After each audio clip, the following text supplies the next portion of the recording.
If you ever felt like your day slips away before Zohar hits, or that your to-do list keeps growing but your Aman isn't, stay with me. What I'm about to share might just change your perspective on how you live every single day.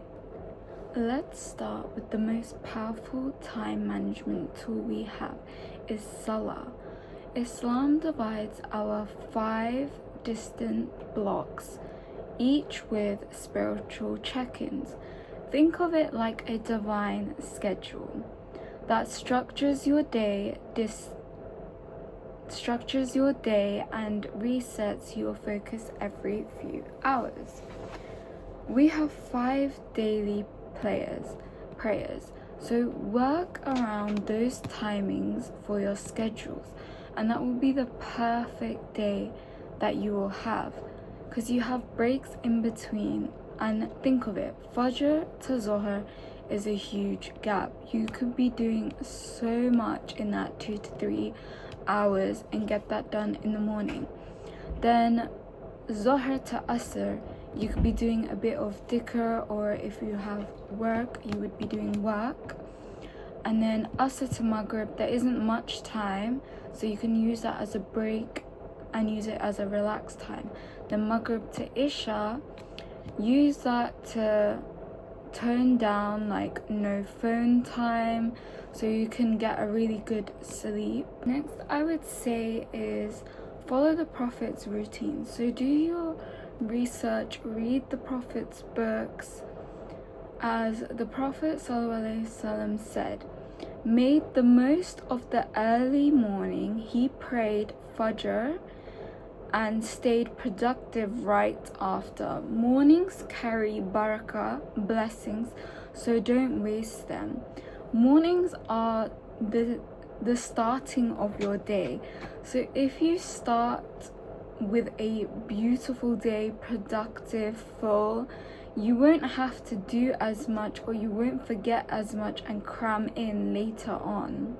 Your most important tasks after Fajr, because that's when your mind is clear, it's sharp, there's no distractions, you've just woken up.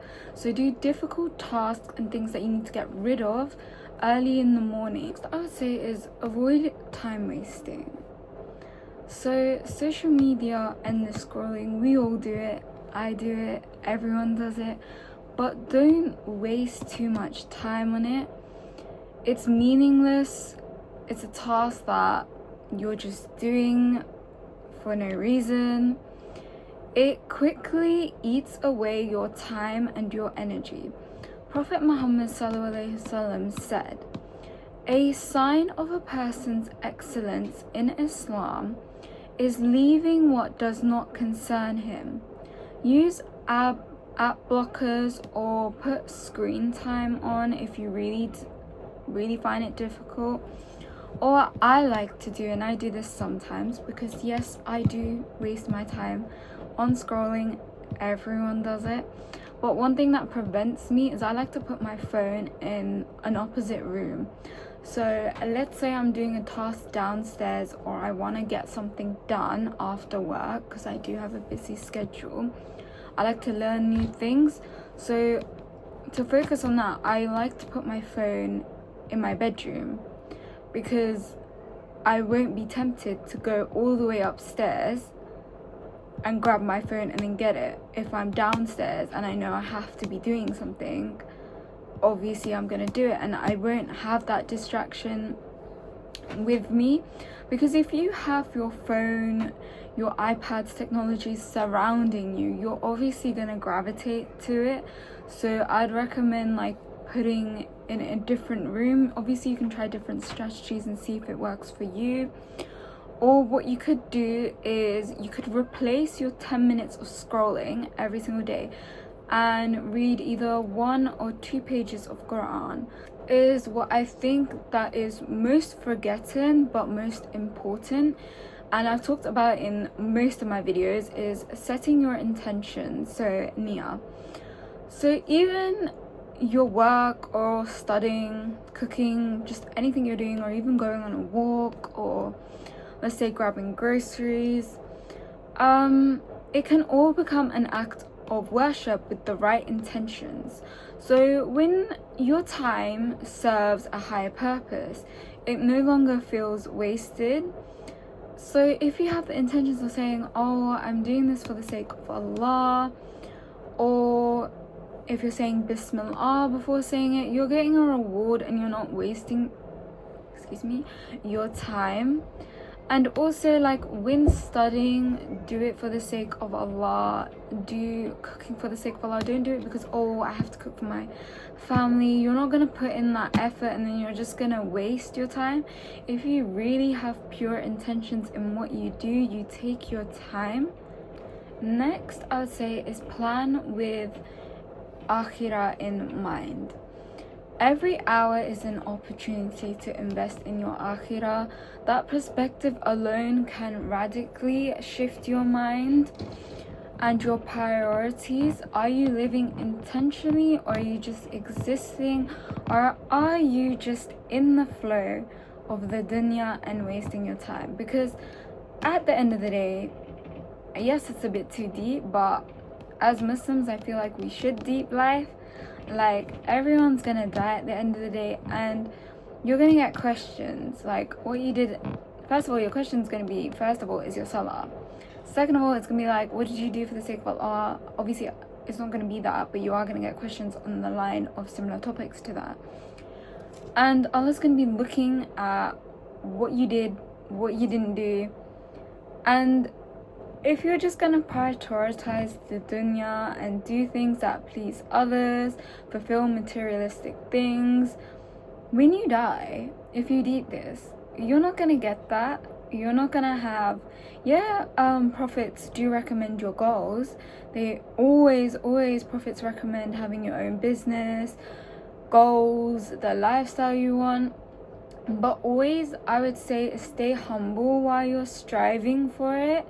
And don't go beyond and above, because at the end of the day, as Muslims, we're gonna die and none of that is gonna matter. You're gonna have so much more and beyond beautiful than this dunya in Jannah, and nothing is gonna take you. Like, there's some people that I know who just save money, and they're so desperate for money, and they're just so obsessed and idolizing money. Like, we gotta save. They don't like to spend here and there, or even on themselves, because they just want to save money. But you're gonna die soon. That money isn't gonna be with you in the grave. The money isn't gonna be with you in Jannah. The money isn't gonna be with you when you meet Allah subhanahu wa ta'ala. Like, these dunya materialistic things, like, everything in the dunya is I would say, like, not an actual object. I forgot what the word was. And you're not going to take that with you.